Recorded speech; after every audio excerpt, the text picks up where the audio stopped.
Alright boys, today we jumping into the arena as Keanu Reeves and the Cowboys.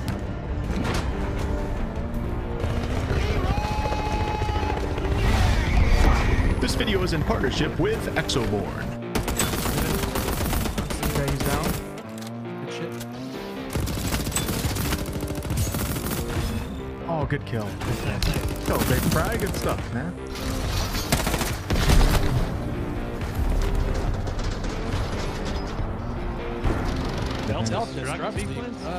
Oh wow. Grabbing the artifact, we're getting the hell out of here. Get the hell out of there, boys.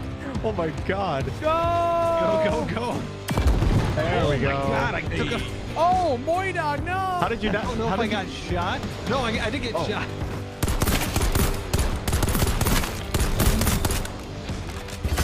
Get on in, 30 seconds. You gotta go out. Yeah, you gotta go out With glory. Glory. Exoborne is a tactical open-world, high-stakes extraction shooter set in a world torn apart by extreme forces of nature. In this game, you'll be customizing powerful Exo-Rigs to give yourself a strategic advantage in ever-changing weather conditions, and you'll be facing off against hostile factions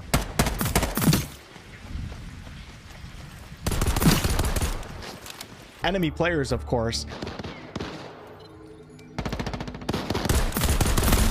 and Mother Nature herself.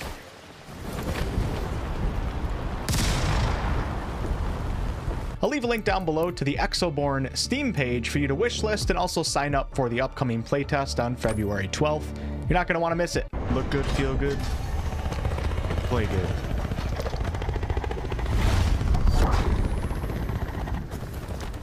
Okay, let's see what we got here. Now, obviously, this game is an online PvPvE extraction game, but SharkMob, the developers behind Exoborne, also have a whole story going on here that sets up the foundation for this world and the assignments that you can accept. There's basically this gigantic, powerful corporation that goes by the name of Rebirth that promised to save humanity from a looming cataclysm, but that turned out to be a lie. In the aftermath of the Fury, Mother Nature was unleashed and society collapsed. Now, we the players are part of the Reborn Rebellion, led by a character named Tar. And Tar is called upon us to help uncover the truth and finish the fight against Rebirth. Now, with that said, not everyone can be trusted, and this is where other players come into the mix. You can play this game solo, duo, or in a group of 3. And when you drop onto a map, it's every team for themselves. Hell yeah. Oh, the bombardier! Oh, God, go! The maps encompass the vast open land of Colton County, and of course resources are scarce here, and there's going to be enemies lurking behind pretty much every corner. It's you and your team's job to scavenge for valuable loot that's essential to your survival, and if you're able to extract in time without getting killed by warring factions, enemy players, or extreme forces of nature, Extraction ETA, 20 seconds.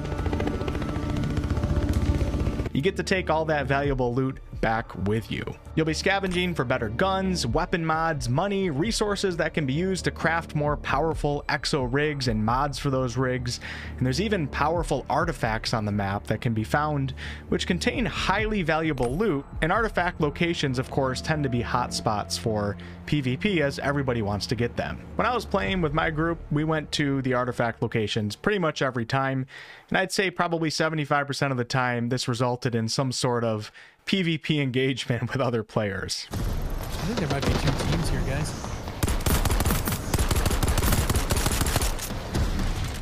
Maybe that's what I'm hearing. Yeah, I'm reloading. Right in front of you. Right in front of you, Morty, in the middle of the street right here. One's down.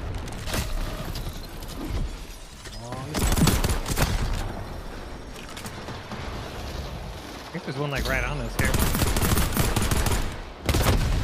And we got a robot here.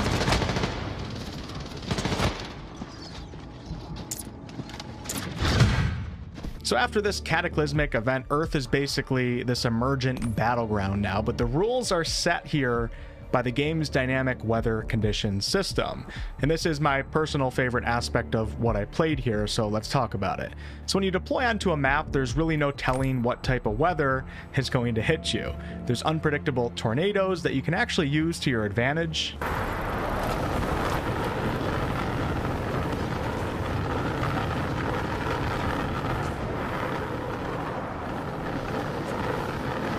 Lightning strikes. Affirmative. Dropship en route. I like to earn my pay. Coming in.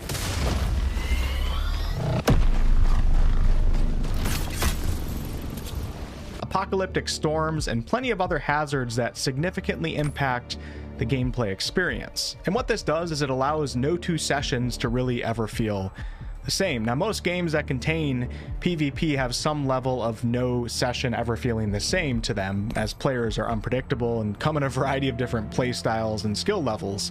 But when you add this dynamic weather system on top of this, there's really no telling how a session is going to turn out. You and your group could be in a really, really horrible, hopeless situation with a lot of loot on you, but you're just low on armor and health and everything. But then maybe a couple tornadoes roll in and you're actually able to take advantage of the winds and relocate yourselves to safety. Now, guns are of course cool in this game, and we'll talk about them here in a moment, but Exo-Rigs are where this game stands out.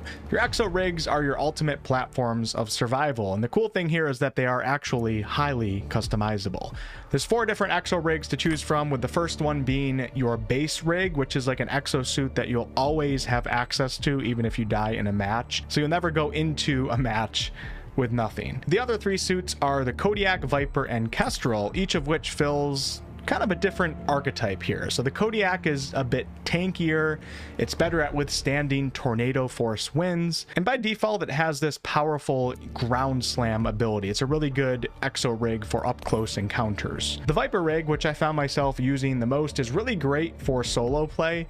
It's a bit roguelike in its nature, and by default it has this blade dash ability, and it also gives you the ability to gain some HP back after downing a player or killing an NPC. And the Kestrel rig is highly mobile, and it's really good at airborne repositioning. You can hover in the air for a limited amount of time, unlike the other rigs, and you have a wind blast ability that damages and concusses opponents. These rigs and their mods are customizable, and it allows you to combine unique abilities that fit your playstyle and team strategy. And of course, as you progress and successfully extract over and over and over again, you'll be expanding your tactical toolbox with new mods for the rigs, and these mods will allow for additional synergies with the forces of nature. So you can actually customize a rig for certain weather conditions and then excel in those conditions over other players who might not be spec'd that way or haven't built their rig that way. Many of these mods, of course, can be scavenged, and they can be crafted and even looted from enemy players. Now, this also goes for the guns and your equipment. You have a primary and secondary gun. You can mod out your guns if you have the money and materials, as you can see right here. And there's also an active slot where you can put items like grenades, a support slot where you can equip items such as a cloak field, which cloaks allies who enter within its radius. There's an armor slot, so as you take damage, you'll want to be repairing your suit's armor. And you have a backpack, which is actually really important pretty much in any extraction game, because of course, the more you progress and the more money you obtain, the bigger backpacks you'll be able to use. And a larger backpack will allow you to pick up more items when you're out on a mission. Very important for this game. If you want to be successful though, you will need to strategize, whether you're playing solo or with a group, especially with this ever-changing dynamic weather system. Kill that guy. I think there's a guy in the bottom floor of the barn, either bot or player, one of the two. It is a bot. Bot. Okay. Calling dropship? In the Yeah, pipe. I'm gonna wait as in. 555. Yeah.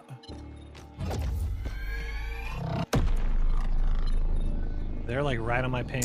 Now, teams that have great coordination and teams who know how to take advantage of their exo rigs and the weather conditions will excel over other teams. Now, it's of course up to you how aggressive you want to be. You can come into a session and try to stay out of everyone's way and kind of stealth around and just gather loot from NPCs and crates and then try to extract off the map. But keep in mind, when you attempt an extraction and call in the chopper, everyone on the map will know. So it's important to have like some sort of defensive strategy ready when you're ready to leave. Also, after 20 minutes on a map, for all of you players that just love high risk, high reward situations, if you stay for longer than 20 minutes, a rebirth trace occurs, which basically means that every player will be marked on the map. So this is when things can get really, really intense, and a lot of players and teams will ultimately clash with each other for these final battles. There's 3 on me. Oh yeah, right on me too. One's down.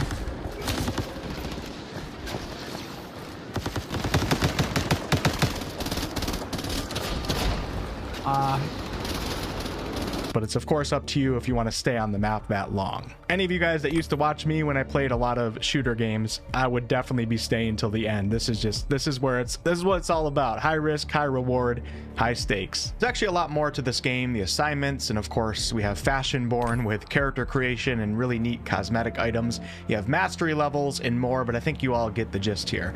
Had a lot of fun playing this one, and the only thing the devs are asking here is that you consider putting this one on your wish list over on Steam, and also be sure to sign up for your chance to participate in the playtest on February 12th. Links below. Thank you all so much for watching. There's a big giant robot down there. Have you guys killed one of those yet? Yeah. Scarab? Yeah, that one sucks. Yeah. Get them cowboy. Oh my god! What in the? Whoa! that? Holy crap! I got the bots behind us.